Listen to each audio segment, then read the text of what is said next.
الحمد لله نحمده ونستعينه ونستغفره ونؤمن به ونتوكل عليه ونعوذ بالله من شرور أنفسنا ومن سيئات أعمالنا من يهده الله فلا مضل له ومن يضلله فلا هادي له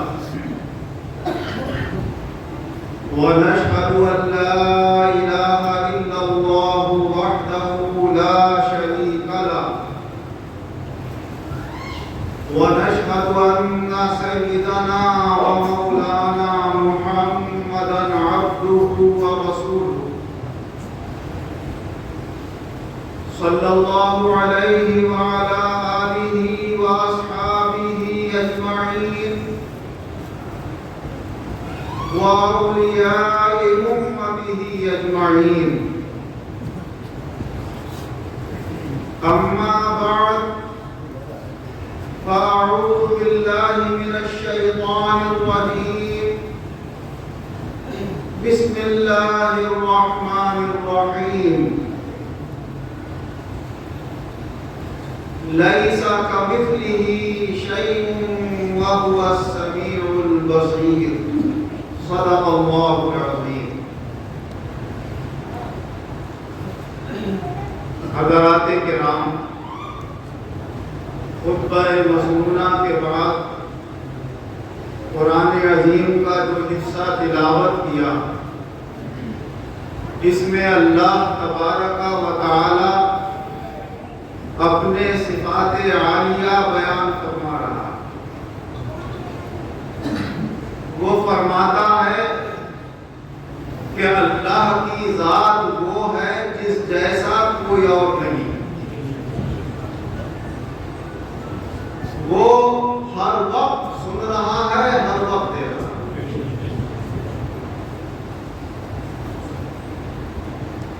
اللہ جل شانہ عما نوالہ سے پورے عالم کی، پوری کائنات کی کوئی شے کسی وقت چھپی ہوئی نہیں ہے. کروڑوں انسان ایک ہی وقت میں بات کر رہے ہیں اور کروڑوں کی وہ سن رہا ہے، اور کون اس کا بندہ کیا کہہ رہا ہے وہ یہ بھی جانتا ہے.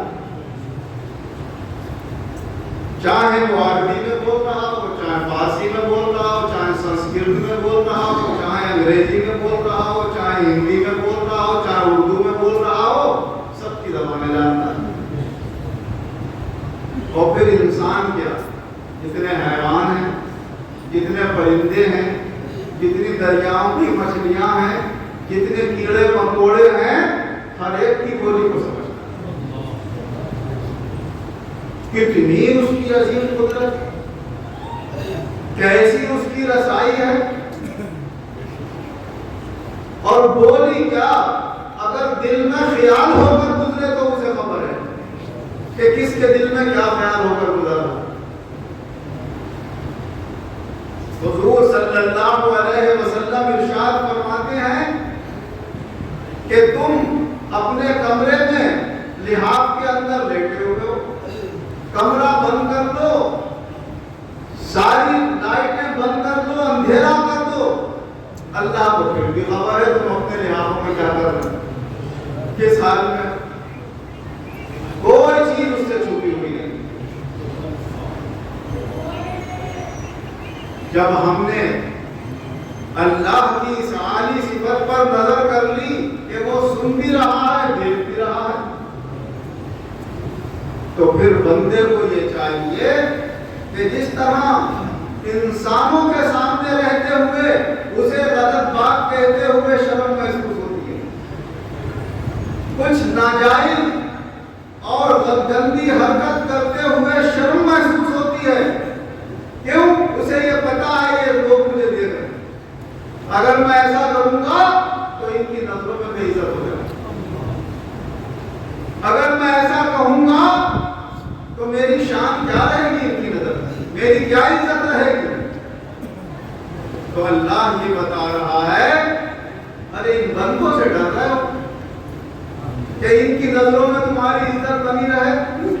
ان کی نظروں میں تمہاری شان بنی رہے. شان بن گئی تو کیا دے دیں گے, شان نہ رہی تو کیا لے لیں گے. یہ بے قدرت بے اختیار میرے محتاج بن گئے, ان سے تو اتنا ڈر رہے ہو. اور جس کی نظروں میں تمہیں اپنی عزت بنانا چاہیے اس کی کوئی فکر نہیں. اگر اللہ کے یہاں عزت گھٹ گئی تو کوئی کتنی عزت کرتا رہے, کوئی فرق نہیں. لہذا ہے میرے بندو, جیسے سب کے سامنے کہنے سے کچھ ڈرتے ہو, تنہائی میں بھی ایسے کرو. اور یہ جان لو کہ کوئی نہیں سن رہا ہے مگر وہ سمیع, اللہ کو سن رہا ہے. کوئی نہیں دیکھ رہا ہے مگر وہ البصیر, اللہ کو دیکھ رہا ہے. اور اللہ نے جب یہ دیکھ لیا میرا بندہ کیا حرکت کر رہا اور وہاں سے اس کے دربار سے عزت ختم ہو گئی, تو پھر کہیں کوئی عزت نہیں. اسی لیے بڑے اللہ کے نیک اور مقرب بندے ہیں وہ جن کا لوگوں کے سامنے ظاہری حال سے بہتر ان کا چھپا ہوا حال ہوتا ہے. کیونکہ ان کا مقام اللہ کے یہاں قائم ہو جاتا ہے تو اللہ لوگوں کے دلوں میں ان کی عظمت و محبت پیدا کرتا ہے. حضور نبی اکرم صلی اللہ علیہ وسلم ارشاد فرماتے ہیں کہ جب اللہ اپنے کسی بندے سے محبت کرتا ہے تو سب کے دل کو اس کی محبت پیدا کر دیتا ہے. اور اگر اللہ کسی بندے سے ناراض ہوتا ہے تو سب کے دلوں میں اس کی ناراضگی پیدا کر دیتا ہے. تو سارے معاملے وہاں سے چلتے ہیں. مشہور واقعہ ہے کہ حضرت عمر فاروق رضی اللہ عنہ ایک رات گشت کر رہے تھے کہ دیکھو میری حکومت میں اپنے گھروں میں لوگ کیا کرتے ہیں. یہ نہیں کہ آپ جھانک کے دیکھ رہے ہیں, آواز آئی کہیں سے تو آپ نے غور کر لیا یہاں پر کیا باتیں ہو رہی. کوئی حکومت کے خلاف تو پلان نہیں بن گیا, کوئی چوری کا تو پلان نہیں بن رہا ہے, کوئی آپس میں لڑائی جھگڑا تو نہیں ہو رہا ہے اس ارادے سے. یہ نہیں کہ لوگوں کے بلا وجہ رات لیتے تھے. آپ نے سنا کہ گھر میں سے کچھ آواز آ رہی اور فجر سے کچھ پہلے کی بات ہے, فجر ساری سے آخری رات کا موقع. ماں بیٹی سے کہہ رہی ہے بیٹی جلدی سے اٹھ جا, صبح ہونے والی ہے. جانور دور کر دودھ میں جلدی سے پانی ملا دے اس سے پہلے کہ گراہک آ جائے, خریدار آ جائے. بیٹی نے آنکھ کھولی اور کہا اما جان آپ کو معلوم نہیں ہے کہ خلیفۃ المسلمین امیر المؤمنین حضرت عمر فاروق رضی اللہ عنہ نے یہ اعلان کرا دیا ہے کہ کوئی بھی دودھ میں پانی ملا کر دودھ فروخت نہیں کرے گا, بالکل خالی دودھ بھیجا جائے گا میری حکومت. تو ماں کہتی ہے ارے بیٹی خلیفہ یہاں موجود تھوڑی ہے, انہیں وہ کوئی دیکھ تھوڑی رہے کہ دودھ میں پانی ملا رہی ہے. تو بیٹی کہتی ہے اے اماں جان اگر خلیفہ نہیں دیکھ رہے تو کیا ہوا, لیکن اللہ کو دیکھ رہا ہے. اللہ ہی نے تو انہیں اپنا خلیفہ بنایا ہے دنیا میں. حضرت عمر سن کر وہاں اور اس بچی کی بات, اس لڑکی کی بات آپ کو اتنی پسند آئی کہ اپنے بیٹے کا رشتہ بھیج دیا اس کو. یہ ہے اللہ کی نیک بندی. حقیقت میں تو نیک وہ ہے جو تنہائی میں اللہ سے ڈرتا ہے. یہ ہے مقام ہے. کوئی کچھ چھپا ہوا جو اللہ نے اپنی شان بیان فرمائی ہے, لیسا کمثلہ شیء وہو السمیع البصیر, جیسا کوئی نہیں, وہ سننے والا اور دیکھنے والا ہے. اس شان کی جھلکیاں سب سے زیادہ اللہ نے اپنے رسولوں میں پیدا فرمائی اور بطور معجزہ ان سے کبھی کبھی ظاہر بھی فرمائی. ان سے بھی کچھ چھپا ہوا نہیں. وہ تو رعایت فرماتے ہیں اپنے امتیوں کی, جانتے سب کچھ ہے. اور آپ نے اس بات کو اپنے امتیوں کے سامنے ظاہر بھی فرما دیا کہ تمہارا کوئی عمل مجھ سے چھپا ہوا نہیں ہے, مجھے سب خبر ہے تم کیا کرتے ہو. اور یہ فرما دیا کہ ہر پیر اور جمعرات کو تمہارے عمل میرے سامنے پیش کیے جاتے. تو جب ہمارے عمل ہمارے رسول صلی اللہ علیہ وسلم کے سامنے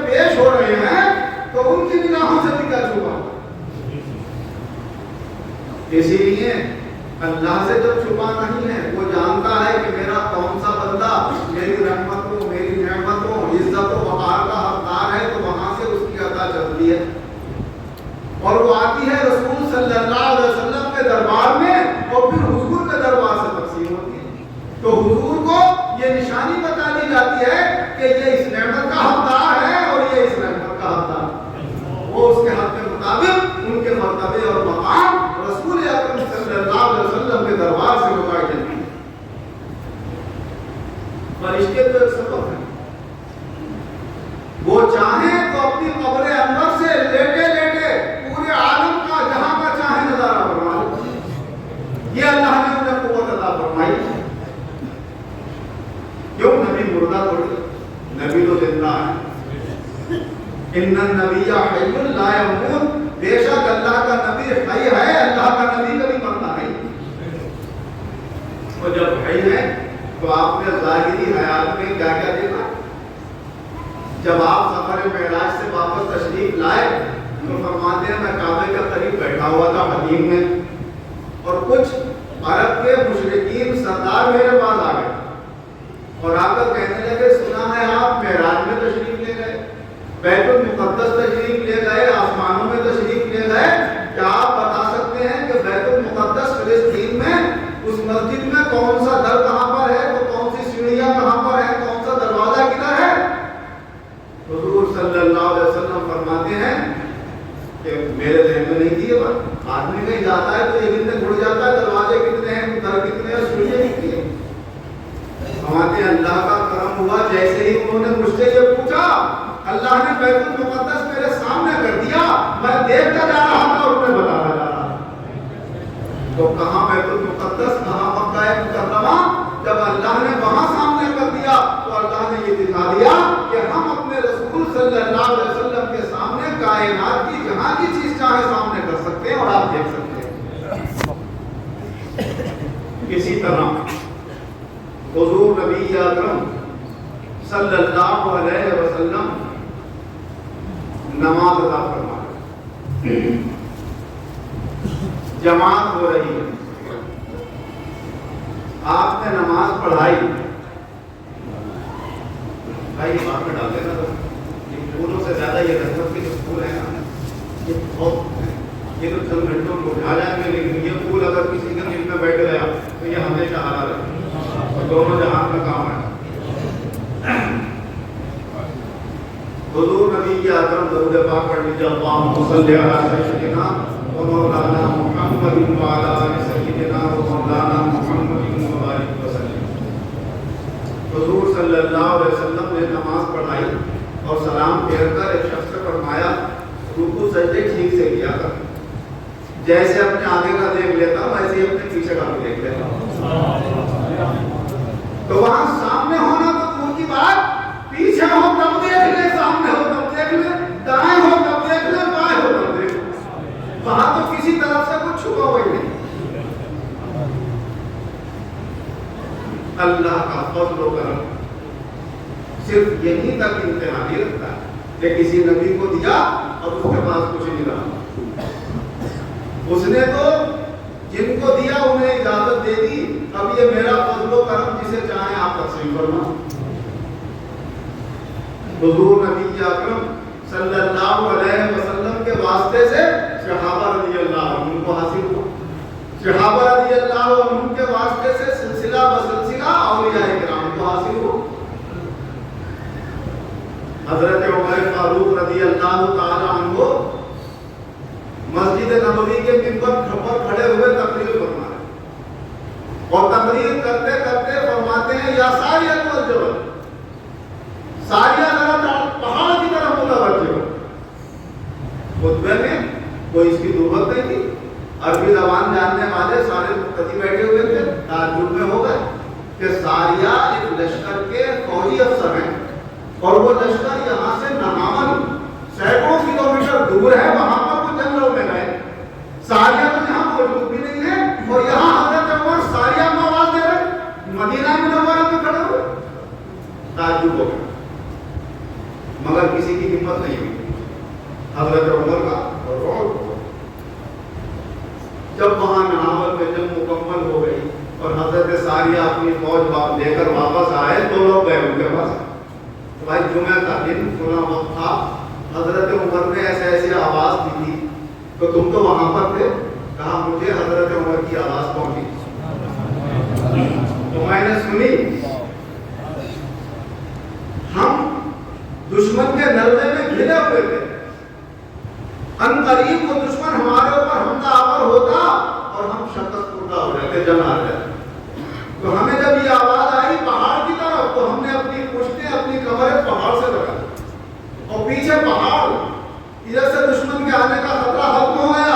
اب دشمن آئے گا تو سامنے سے آئے گا, جب سامنے سے آئے گا تو مقابلہ ہو جائے گا. ایسا ہی ہوا, جب مقابلہ ہوا اللہ نے ہمیں کامیابی عطا فرمائی.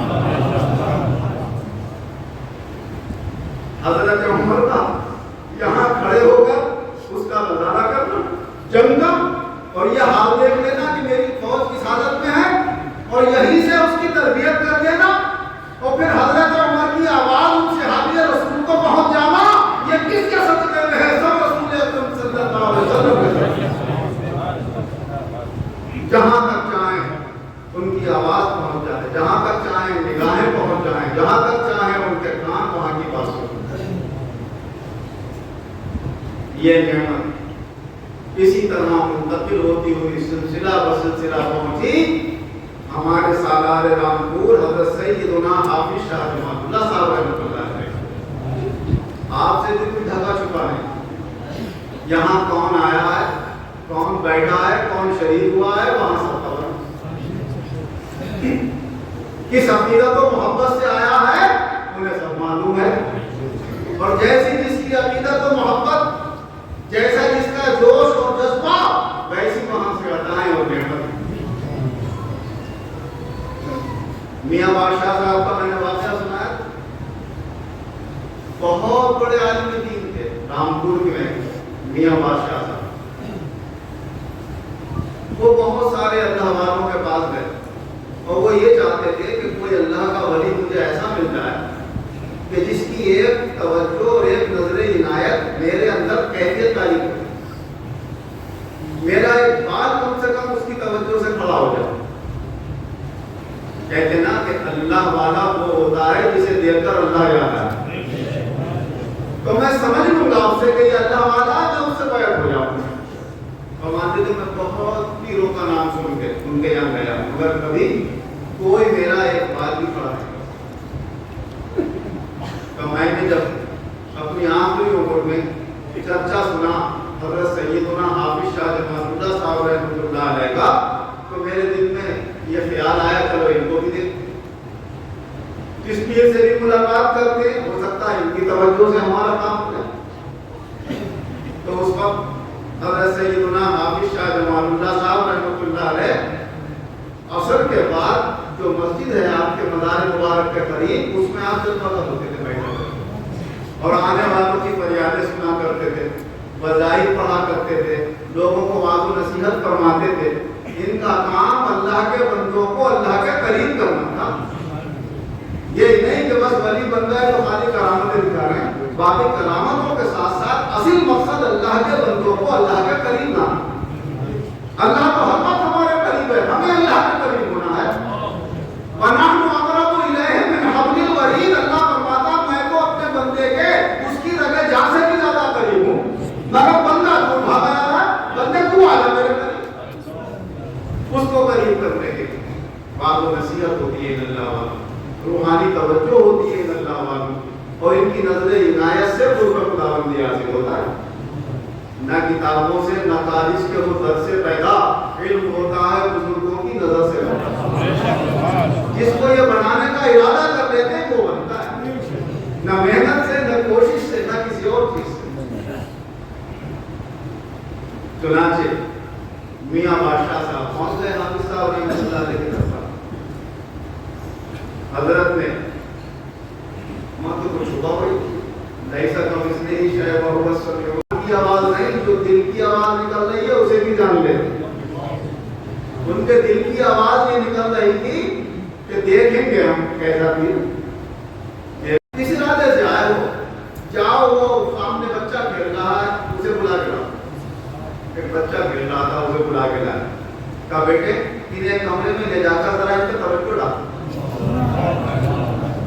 حضرت ویسے تو ہر ایک آنے والے پر خود توجہ ڈالا کرتے تھے، مگر ان پر توجہ ایک بچے سے یوں ڈلوائی کہ اسے اپنے علم پر بہت ناز ہے، اپنے علم پر بڑا فخر ہے، اس کے اندر علم کی انا ہے.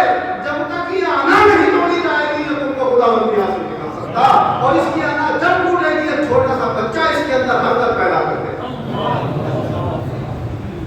جو اس بچے نے توجہ ڈالی اللہ ہو گیا اپنے کو بے ہوش ہو گئے. تو ہوش آیا تو کب کباتے ہوئے ہوا گرتا ہوا حضرت معاف کر دیجیے میری غلطی کو معاف کر دیں. آ جاؤ سلسلے میں داخل فرمائے. وہاں بھائی بڑے سب کچھ جانے ہو، عالم ہو، بزرگوں کی صحبت میں بیٹھے ہو، تمہیں زیادہ دیر نہیں لگے. سوکھی ہوئی لکڑی ہے، پیٹرول ڈالا ہوا تیار رکھا ہے، بس آگ لگا کے 2-4 دن میں انہیں خلافت عظمیٰ سے بھی سرفراز کرنا. اور حضرت کا طریقہ یہ تھا جب خلافت عظمیٰ سے سرفراز فرماتے تھے تو فرماتے تھے جو اللہ نے ہمیں یہ نعمت عطا فرمائی ہے جس کی طرف توجہ کریں تو اس میں حرکت پیدا ہو جاتی ہے یا بے ہوش ہو جاتا ہے. اب یہ ہمارے خلیفہ کو بھی حاصل ہو جائے، وہ جس پر توجہ ڈالتا ہے پھر اس کے ہاتھ کی فرمایا آج سے تمہارا حال بھی. مگر جب ہم کسی کو خلافت عطا کرتے ہیں تو پہلے اپنے یہاں ایک بار نماز پڑھواتے ہیں. آج عصر کی نماز تو پڑھا، عصر صدر پہلے پڑھا، انہوں نے امامت کی عصر کی نماز پڑھائی. نماز کے آخری قاعدے میں ان کے دل میں یہ خیال آیا کہ حضرت نے جو فرمایا تم جس پر توجہ ڈالو گے اس کی بھی یہی کیفیت ہوگی، تو پہلے اپنے خادم پر اپنے نوکر پر توجہ ڈال کے دیکھوں گا توجہ اثر کرتی ہے نہیں بعد میں کسی اور. مجھے خیال آیا نماز کا سلام جیسے ہی پھیرا حضرت نے فرمایا خیال لانے کی ضرورت نہیں ہے، تم تو اگر پہاڑ پہ بھی توجہ ڈالو گے وہ بھی گر جائے گا. میں تو دل میں خالی خیال آیا تھا حضرت کو معلوم ہو گیا تو اس وقت ان کی زبان سے نکلا کہ یہ ہوا سمیع البصیر، ہوا سمیع البصیر، وہ سننے والا ہے جاننے والا ہے، سننے والا ہے. بڑے بڑے عالم جو جانتے ہیں توحید کیا ہوتی ہے وہ ان اولیاء اللہ کے قدموں میں گرے اور یہ بتا دیا کہ دھوکہ مت کھانا، اللہ والوں کے قدموں کے گرنے سے شرک نہیں ہوتا، توحید اور مضبوط ہو جاتا. اور تم جو کہتے ہو کہ غیر کے سامنے جھکنے سے شرک ہو جاتا ہے، ارے یہ غیر ہے کبھی وہ اپنے تم پہچانتا کب ہو اللہ کے ولی کو اللہ کے دوست. ہم اللہ کے دوست میں وہ غیر میں فرق ہوتا ہے، اپنے میں وہ پرائے میں فرق ہوتا ہے. ارے ہم اپنے کے سامنے غیر کے سامنے نہیں. لیکن جو توحید زیادہ لاتے ہیں خالی توحید سے بھی کام نہیں چلتا. حضرت سیدنا حافظ شاہ جمال اللہ صاحب کے پاس ایک ہندو فقیر آیا کرتا جسے جوگی کہتے ہیں، ہندو بابا. ہندوؤں میں بھی بہت سارے ایسے لوگ ہیں جیسے آریہ سماج کے لوگ، یہ توحید پرست ہوتے ہیں، ان کی یہاں مورتی کی پوجا نہیں. مگر توحید پرست ہونا خالی ایمان کے لیے، مومن ہونے کے لیے، آخرت کی کامیابی کے لیے کافی نہیں ہے. جب تک کہ اللہ کی توحید کے ساتھ ساتھ محمد مصطفیٰ صلی اللہ علیہ وسلم کی رسالت کا اقرار و یقین نہیں کرے گا اس وقت تک آخرت کی کامیابی حاصل نہیں ہوگی.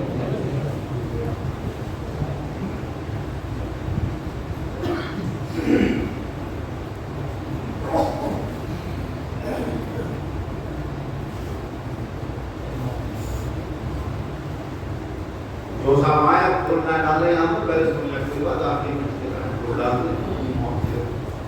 اصل مقصد اس وقت حضرت کے ذکر کا ہے.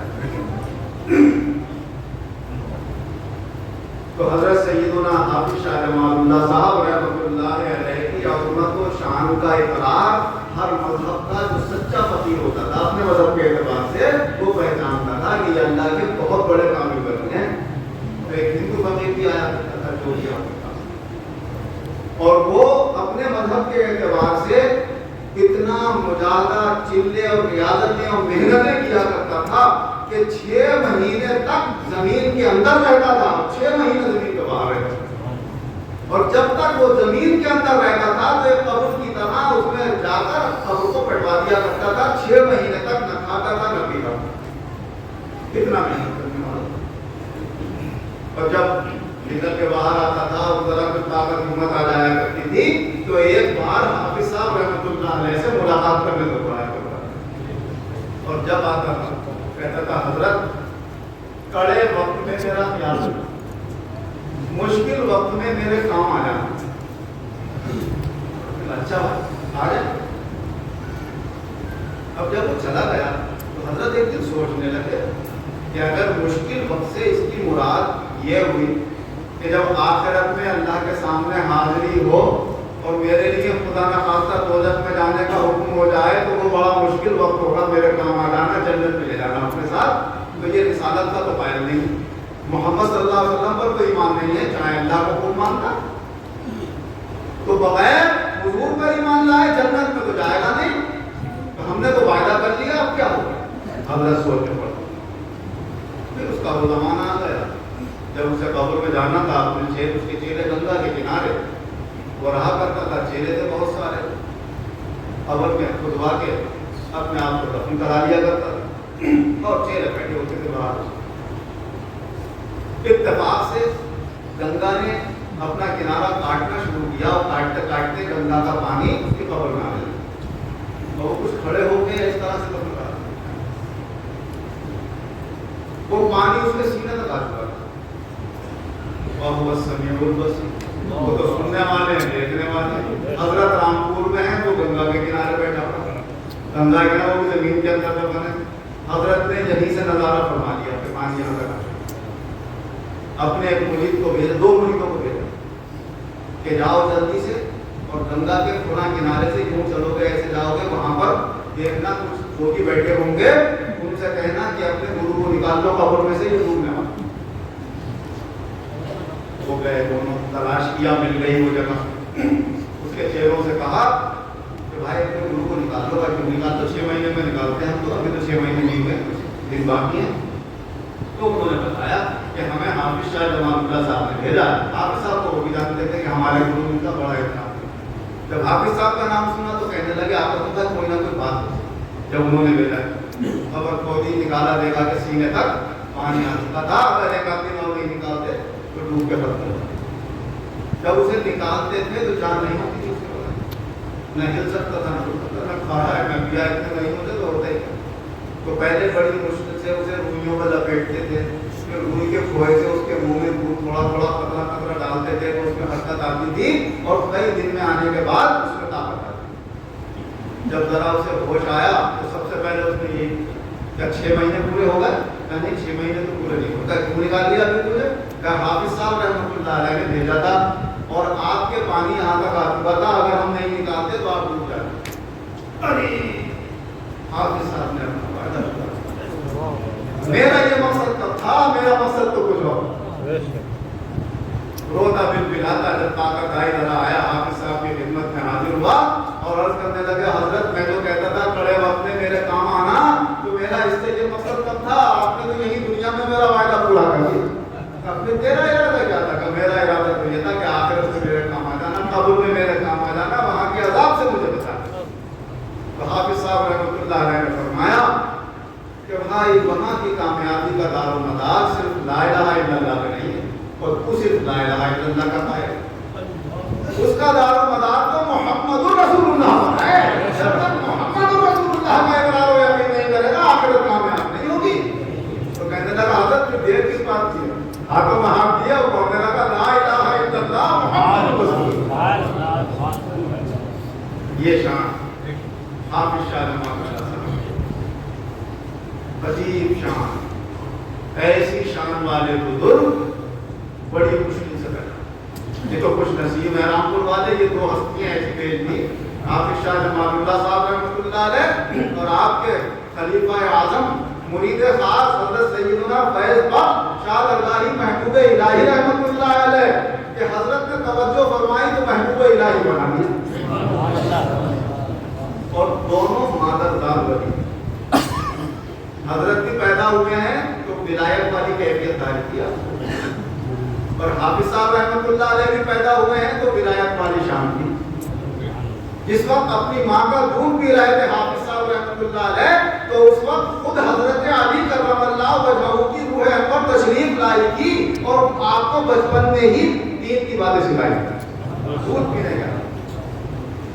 اور حضرت سے جب پوچھا اور کہا گیا حضرت سنا ہے شیر فاغی کے عالم میں حضرت علی تشریف لائے تھے آپ کے پاس اور انہوں نے کچھ سکھایا تھا، بھائی بچپن کی بات نہیں کرنا، ہاں جب ہم سارا لڑکے سے ہو گئے کچھ سمجھنے لگے تھے تو حضرت علی کو ہم نے دیکھا اور انہوں نے ہمیں تلقین فرمائی تھی ان کی بات، اور حضرت غوث اعظم کی تشریف لائے تھے انہوں نے بھی ہمیں تلقین فرمائی۔ تو یہ بچپن سے ہی اللہ والی صفت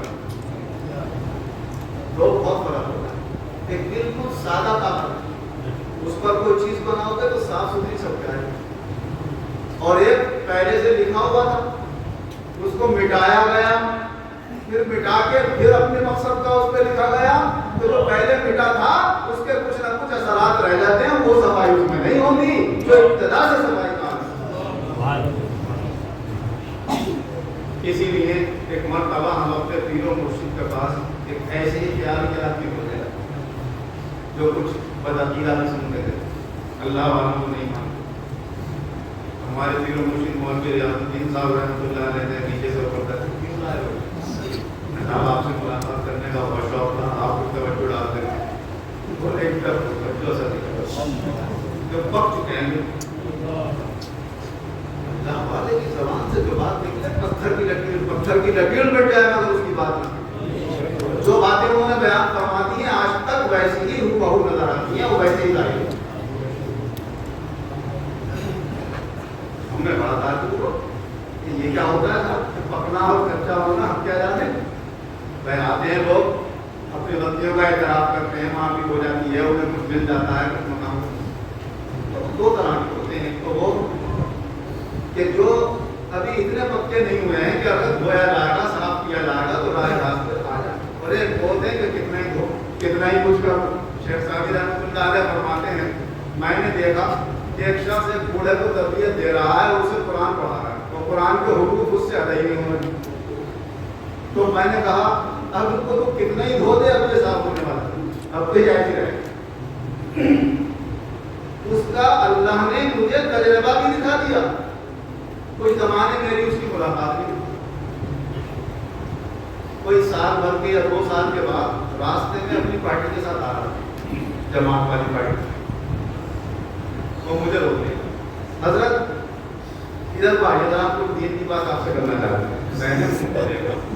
میں نے کہا مجھے جانتا نہیں ہے، مولوی ناصر خان ہاں دین کو کسی بھی سیکھا جا سکتا ہے، مجھے سکھانے آئے۔ ارے میں نے کہا ہمارے پیر نے پہلے ہی فرما دیا تھا یہ بدلنے والا نہیں ہے، یہ تو بجائے سیکھنے کا اور ہمیں سکھا گیا۔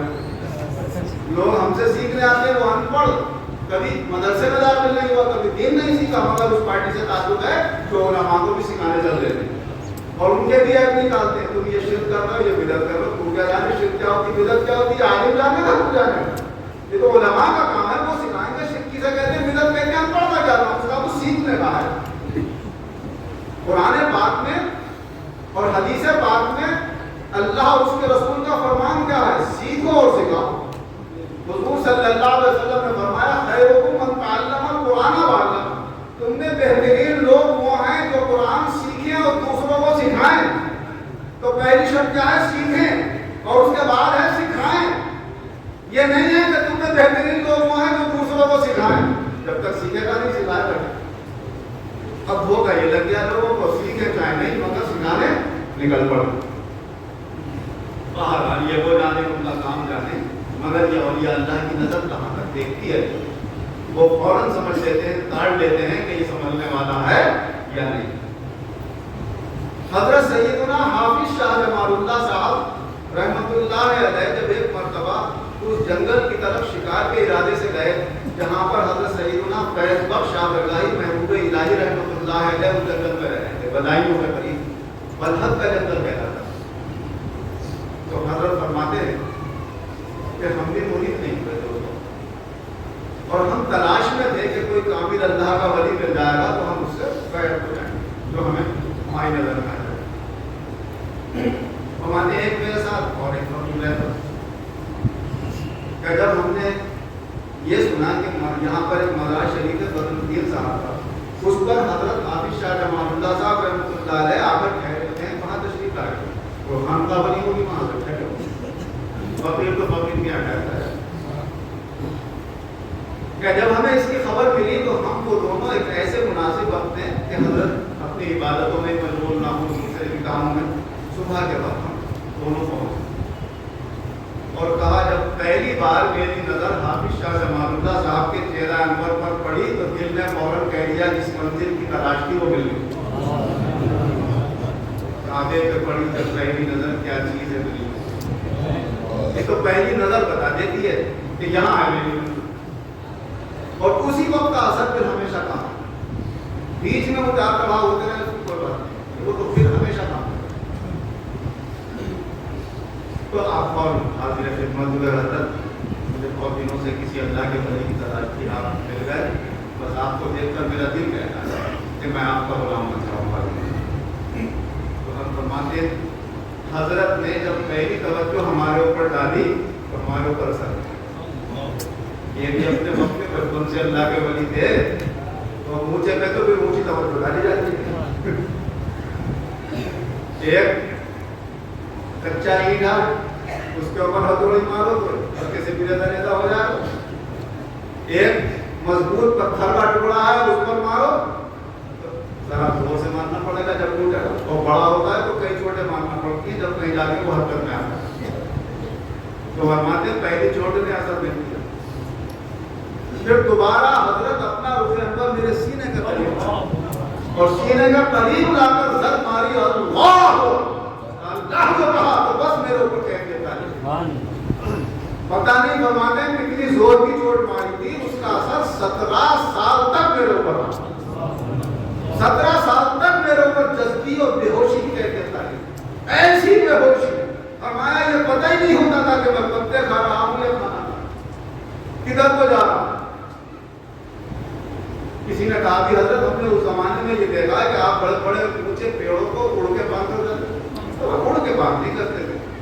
یہ ہوتا تھا ہم جا رہے ہیں, کوئی پیڑ سامنے آ گیا تو ہم بچتے نہیں کر کود کے ادھر نکل جاتے.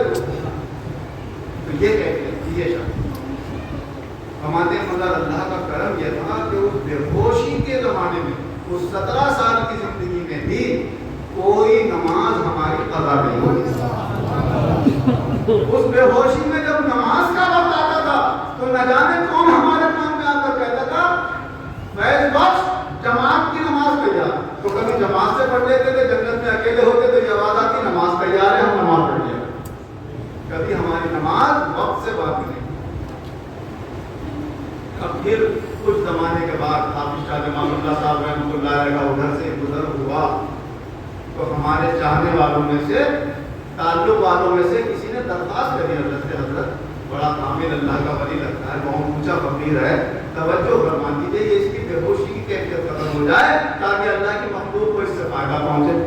تو حضرت نے توجہ ڈالی تو فرماتے ہیں پہلے مظلوم بنایا تھا پہلی ضرب میں, اب دوسری ضرب میں صادق بنایا. اب ہمارے ہوش کا بات, پہلے ہم جنگل سے باہر نہیں نکلتے تھے, اب ہم آبادی میں بھی جانے لگے. اور پھر جو گاؤں تھا قریب تکرارا میں کہتے ہیں وہ مانا جانا ہوا, پھر مرید بھی ہوئے وہاں پر رہنا سے. پھر آخر میں جب وہاں سے آنے کا ارادہ ہوا تو سارے ککرارا والوں کو باہر بلا کر سب کو بیعت کروایا. میں اس بار شاہ رضائی میں ہو گئی آئی ہے تو یہ فرمایا پتہ نہیں ہم دوبارہ یہاں تمہارے گاؤں آئیں گے یا نہیں آئیں گے, جس کو مرید ہونا ہے ہو جاؤ. گاؤں کا کوئی بچہ بھی نہیں بچے, بچی بھی نہیں بچے, بوڑھا بھی نہیں, بیمار بھی نہیں, اگر کوئی خود نہیں آ سکتا ہو تو کاندھوں پہ ڈال کر چارپائی پہ ڈال کر لے سب کو ہمارا مرید. جب مرید کرتے تھے حضرت تو ہاتھ میں ہاتھ دے کہتے تھے میں تجھے بھی مرید کرا اور قیامت تک تیری نسلوں کو مرید کرا.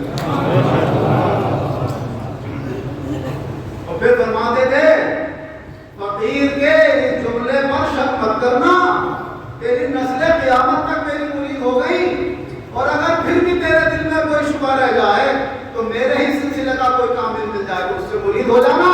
ایسا ہی ہوگا جیسے میرے ہاتھ میں. کچھ ان گاؤں والوں پہ خاص میں کہاں رہتا ہے تو جگہ سے پیار ہو جاتا ہے، وہاں کے رہنے والوں سے بھی پیار ہو جاتا ہے. بڑھیا نشہ فیض بخشا حضرت علی محمود. تو معلوم یہ ہوا کہ حضرت کے اوپر حافظ شاہ جمال اللہ صاحب رحمۃ اللہ علیہ کی خصوصی توجہ تھی. کامل تو آپ تھے ہی، لیکن اور کمال سونے پہ جو سہاگا ہوا وہ حافظ شاہ جمال اللہ صاحب رحمۃ اللہ علیہ کی نظر عنایت سے ہوا. اور عوام میں تو یہ مشہور ہے، ایسا ہی مشہور ہے کہ صاحب شاہ درگاہی صاحب تو اپنی محنت اور کوشش عبادت و ریاضت میں اور اللہ کے مقام میں حافظ صاحب سے بڑھ گئے. کبھی کوئی مرید پیر سے اوپر بڑھ ہی نہیں سکتا. کیوں؟ مرید کو جو کچھ ملتا ہے وہ پیر کے واسطے سے ملتا ہے. تم تو ایک لوٹا اور بالٹی ہے مرید، ٹنکی ہے پیر. ٹنکی میں سے پانی کھولا جا رہا ہے تو آگا بالٹی میں، جب اس نے وہاں سے منہ بند کر دیا، ٹنکی کا منہ بند کر دیا تو بھائی تو بالٹی میں پانی. تو وہ کیسے کہتے ہیں میرے میں تو بالٹی بنی تھی. اگرچہ ٹنکی جس ٹینک سے آ رہی ہے وہ ٹینک ہے مطلب 100 لیٹر کا، اور تم نے ایک بار کسی بڑی ٹنکی میں 500 لیٹر والی میں 100 لیٹر ایک بار بھر لیا، پھر آئی ٹنکی کو بھر گئی، پھر 100 لیٹر پھر بھر لیا، 500 لیٹر کی ٹنکی اپنی کھل کر لی. اب کہہ رہے ہیں دیکھو میری ٹنکی میں 500 لیٹر ہے اور اس ٹنکی میں 100 لیٹر ہے، زیادہ میرے پاس ہے. اس میں موقع ہو گیا، آیا کہاں سے آیا تو وہی 100 لیٹر والی میں سے آئے. اگر وہیں سے تم نے چند بار میں نہ لیا ہوگا تو تیری 500 لیٹر کی کہاں سے ہو جاتی ہے. ایک مثال دی ہے، ورنہ 500 لیٹر کی ہوتی نہیں. اس کی تو کوئی رہے گی بھکاری کرتا محتاج، ملے گا تو وہیں سے ملے گا. اسی لیے ایک مرتبہ حافظ صاحب رحمۃ اللہ علیہ نے حضرت کے اس کمال کو بیان بھی فرمایا کہ یہ کتنے ہی بڑے اللہ کے ولی ہیں، کتنے ہی کامل ہو گئے ہیں. کیونکہ یہاں کی کیفیت یہ نہیں ہے مخلوق خدا کی خدمت ہے، لوگوں کا خیال ہے، ان کے لیے دعائیں ہیں، اور خود مستی کا عالم نہیں گیا تھا. یہ نہیں کہ آپ اگر جذب سے سلوک کی طرف آ گئے تو بالکل ہوش میں آ گئے تھے. پھر بھی تقریباً 50-60% جذب کی کیفیت ہے، 30-40% سلوک آیا، ہوش آیا. جذب کی پھر بھی یہ کیفیت تھی کہ آپ کے مرید، آپ کے چاہنے والے آپ سے جب اپنا مدعا اور اپنی درخواست پیش کرتے تھے تو کان میں چیر کر کہنا پڑتا تھا شاہ درگاہی صاحب سے، حضرت یہ شخص آیا ہے، اس کا یہ نام ہے، آپ سے دعا کے لیے کہہ رہا ہے. ایک بار تو سنتے بھی نہیں کرتے. دوسری بار کہا کیا کہہ رہا ہے، پھر اس نے دوسری بار کہا ارے بھائی کیا کہہ رہے تھے صاحب میں آپ سے دعا کے لیے. پھر حضرت مستی کر 2-3 بار میں تو حضرت تک کان تک بات پہنچتی تھی. ایسی بے ہوشی کا پھر بھی بات باہر اگر حضرت کے اوپر بیان شروع کیا جائے گا تو معاملہ ایک دن کو تبدیل ہو جائے گا. ایک تو دونوں ایسے شام والے ہیں کہ بیان کرتے رہو تو ایک کے بعد ایک حالات سامنے آتے چلے جائیں گے. نہ جانے اللہ نے کتنے کمالات ان میں سنا. ایک مرتبہ رام کی میں قحط پڑ گیا، بارش نہیں ہو رہی. نواب فیض اللہ خان صاحب بہت پریشان ہوئے.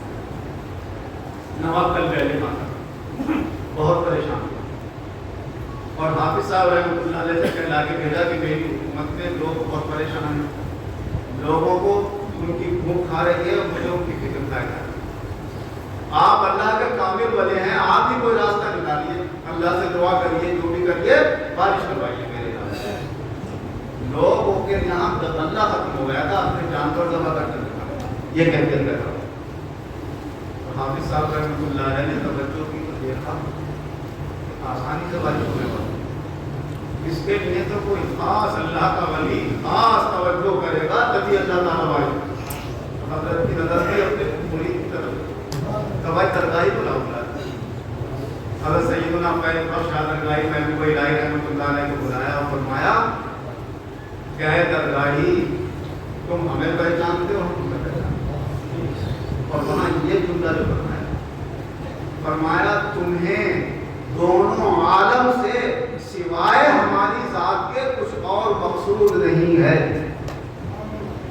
تمہیں دونوں عالم میں سوائے ہماری ذات دن رات اسی فکر میں لگے رہتے ہو کہ جمال اللہ میرا ہو جائے. میں کہتا ہوں چلو میں آج تمہارا ہوں. یہ ہوتی ہے نا بیٹھے جہاں ہوتے ہیں غلط پیر مل جانا. کیوں وہ جانتے ہیں یہ مل گیا تو سب کچھ مل گیا, اور یہ نہیں ملا تو کچھ نہیں, سب دھوکا ہوگا. تو فرمایا دونوں عالم سے مقصود صرف ہماری ذات ہے, لیکن ہم بھی تم سے خوش اٹھائیں گے. اور ہو گئے بس ایک کام کر دو ہمارا, یہ بڑا مشکل معاملہ ہے اس وقت بارش کرانا, یہ صرف تم کرا سکتے ہو, کوئی دوسرا نہیں کرا سکتا. جب مرید کرا سکتا ہے تو کیا پہلے کرا سکتا تھا؟ وہاں تو پیر کو اپنے مرید کی شان ظاہر کرنا ہوتی ہے, تاکہ بھائی ہمارے بعد یہ مت سمجھنا کہ تم محروم ہو گئے, اپنا نائب چھوڑ کر جا رہے ہیں, ان سے فائدہ حاصل کرتے رہے. ہمارے پیر و مرشد محمد الدین صاحب رحمۃ اللہ علیہ فرماتے تھے میں وزیر الدین صاحب کا نائب دیکھنا چاہتا ہوں. جس دن میں نے دیکھ لیا ان کا نائب تیار ہو گیا ہے تو میں دنیا سے چلا جاتا ہوں. نائب کا ہونا بہت قائم مقام کا. جب بھی کوئی اللہ کا ولی جاتا ہے تو اپنا قائم مقام بنا کر جاتا ہے کہ یہ ہے میرے, تاکہ یہ فیض کا سلسلہ قیامت تک اس کے بعد چلتا نہیں. باہر اور پھر یہ بھی فرمایا کہ اگر تم نے کوشش کر کے بارش کرا دی تو ہم تمہیں حلوہ بنا کے کھلائیں. پیر کے ہاتھوں سے بنا ہوا حلوہ ملتا ہے, اس سے بڑی دولت. بس حضرت جذبے میں آ گئے, اور جو اللہ سے دعا فرمائی ہے بادل آنا شروع ہوئے ہیں تو شہر میں چاروں طرف بارش بارے کے نعرے ہو گئے, سب بڑھ جائے. تو یہ شان ہے حضرت سیدنا حافظ شاہ جمال اللہ صاحب رحمۃ اللہ علیہ کی ایک فیض بخش شادرگاہی محبوب الہی. کیا یوں تو آپ کا مرید کامل تھا, مگر سارے مریدوں میں سب سے افضل مقام جو اللہ نے ان کے واسطے سے عطا فرمایا وہ حضرت سیدنا فیض بخش شادرگاہی محبوب الہی رحمۃ اللہ علیہ کو عطا. کیا کیا شان حافظ صاحب رحمۃ اللہ علیہ کی بیان کری. جب دولت الاشیاء کے ازداد چیزیں اپنی چیزوں سے پیدا کرتی, جب ایک ولی دوسرے ولی کے مقابلے میں آتا تو وہاں پتہ چلتا ہے کون زیادہ آتا. حافظ صاحب رحمۃ اللہ علیہ کے مقابلے کا آپ کے زمانے میں کوئی ولی تھا ہی نہیں. جو بھی آتا تھا تو وہ حضرت سے فیض کی امید لے کر آیا کرتا, یا پھر وہ دیکھ کر پہچان جایا کرتا تھا یہ تو وہ ہستی ہیں کہ جن سے یہاں پر لینا ہے, دینے کے لیے نہیں, کچھ یہاں پر انتظام نہیں. تو خود اتنے بھرے ہوئے خزانے کے خزانے یہ تو لٹا رہے ہیں. میں نے ایک واقعہ پڑھا کتاب میں کہ دلی سے ایک بہت بڑے آدمی ریٹائر ہو کر جب یہاں آئے, اس زمانے میں بادشاہی حکومت شاہ جہاں وہاں پر نام بھی بدلا ہوا, اور شاہ عالم بادشاہ اس زمانے میں وہاں پر اس کے دربار میں اٹھنا بیٹھنا, وہاں بادشاہوں کے دربار میں تو ایک سے ایک بڑا پیر اور ایک سے ایک بڑا عالم, اور دلی میں بڑی بڑی ہستیاں خطاب اور افطار اور کون کون وہاں موجود ہیں, ملاقاتیں ہوتی تھیں. جب وہ رامپور آ گئے تو یہاں پر ان کی بیٹھک میں لوگ یہ سن کر کہ بھائی دلی سے ایک بہت بڑے عالم آئے ہوئے ہیں, رات کو جیسے بیٹھک ہوگی چلو ان کے صحبت میں بیٹھیں گے, کچھ علمی باتیں سننے کو ملیں گی, کچھ بزرگوں کی بات. تو لوگ آیا وہاں ان کے پاس بیٹھنے کے لیے حافظ شاہ جمال اللہ صاحب رحمۃ اللہ علیہ کے ایک مرید خاص جناب غلام حسین خان صاحب کی تشریف لائے, جو شاہ امام الدین صاحب رحمۃ اللہ علیہ کے والد محترم, جنہوں نے مجموع الکرامات میں حافظ صاحب رحمۃ اللہ علیہ کے حالات اور حافظ شاہ درگاہی محبوب الہی رحمۃ اللہ علیہ کے حالات لکھتے ہیں. شاہ امام الدین صاحب, شاہ امام الدین صاحب کے والد خاص مریدوں میں تھے حافظ صاحب. جیسے ایک تو یہ ہوتے ہیں کہ بھائی اللہ حوالہ بننا ہے, ان کو شاہ درگاہی صاحب ہو گئے, اور ایک یہ کہ ہاں ہم تو دولت مند آدمی ہیں, ایک فقیر کا در مل گیا, ان کی دعاؤں سے جو ہوگا ہو جائے گا, خود ارادہ نہیں ہے کیا بننا ہے کیا نہیں بننا ہے. تو حضرت کو بڑا ناز تھا, بڑی محبت کی فرمائی. تو وہ بھی گئے ہوئے تھے مولانا آصف علی صاحب کی بیٹھک میں بیٹھنے کے لیے. وہاں پر ایسے بزرگوں کا عالموں کا ذکر شروع ہوا. تو حافظ صاحب کے جو مرید تھے امام الدین صاحب کے والد, انہوں نے اپنے پیر و مرشد حافظ شاہ جمال صاحب کا بھی ذکر کیا کہ ہمارے جو پیر و مرشد ہیں ان کی یہ شان ہے, یہ کمالات ہے, یہ سب. تو کچھ کمالات سے بات سن کے ان کے دل میں جذبہ ولولہ پیدا ہوا کہ میں بھی حافظ صاحب سے ملاقات کروں. تو انہوں نے کہا کہ میں ہمام کے پیر سے ملنا چاہتا ہوں, کوئی ٹائم لے لو مجھے کس وقت اچھا میں ٹائم لے گا. میں نے کہا کہ آپ اثر کے بعد بیٹھتے ہیں مسجد میں, مجھ سے کہہ دینا جس دن آنا ہو اثر کے بعد. انہوں نے بتا دیا کہ چلیے اثر کے بعد وہاں اندر بیٹھے پھر ملاقات. جب مولوی آصف علی صاحب مسجد کی سیڑھیوں پر چڑھ گئے مسجد میں داخل ہوئے, حافظ صاحب رحمۃ اللہ علیہ کی نظر پڑی تو ان کے احترام میں اور ان کے استقبال میں حافظ صاحب کھڑے ہوئے, کیونکہ حافظ صاحب عالموں کا احترام بھی ہوتا ہے. وہ سامنے سے آئے, آ کر حافظ صاحب کے ایک دم گلے مل, اب گلے مل تو ہے اب چھوٹتے. حافظ صاحب رحمۃ اللہ علیہ نے جیسے ہی ہاتھ ہٹا کھڑا بے ہوش ہو, سینے سے جو نورانی شعاع ان کے سینے میں پہنچی اس کو برداشت نہیں کر سکے, وہ بے ہوش ہو گئے. اور یہ عالم ہو گیا کہ کپڑے بھی نہ برداشت نہیں کر سکتے. لوگ ان کو اٹھا کر بولنے لگے. 3-4 دن کے بعد یا 6 دن کے بعد سوچا اللہ اکبر کے نعرے مارے, اللہ اکبر کیا شان ہے, اللہ اکبر کیا شان. تو میں سوچنے لگا دلی میں کیسے کیسے بزرگوں سے ان کی ملاقات ہوئی ہوگی. ہمارے رامپور میں اللہ نے ایسا بزرگ بھیجا ہے کہ جس کی ایک نظر کو برداشت نہ کر سکا اتنا بڑا عالم, اس کے مرتبے اور مقام کا کیا حالت. یہ ہے شان حضرت سیدنا حافظ شاہ جمال اللہ صاحب رحمۃ اللہ. ہمیں اور آپ کو اللہ نے یہ خوش نصیبی عطا فرمائی ہے کہ ہمیں ان معتقدوں میں سے بنایا ہے, ورنہ تو 3 آیتیں پھر ہم تو پورے شہر پر کیا پوری دنیا پر ہے. کوئی دنیا کا کوئی شہر ایسا نہیں ہے جہاں پر حافظ شاہ جمال اللہ صاحب رحمۃ اللہ علیہ کے پہچاننے والے اور ماننے والے موجود نہیں ہیں. لیکن ہمیں اللہ نے یہ سعادت دی کہ آج ان کے نام کی محفل ہو رہی ہے تو اللہ نے ہمیں شریک بھی کرا دی. ہماری اور آپ کی اللہ شرکت کو قبول فرمائے اور حضرت کی نظر عنایت اور حضرت فیض بخش آدرگاہی محبوب الہی رحمۃ اللہ علیہ کی توجہ سلسلہ و سلسلہ ہم سب کے اوپر اپنے اپنی مرشدین کرام کی توجہ خاص طور سے فرمائے اور ان کے صدقے میں اللہ دونوں جہان میں ہمیں شاندار کامیاب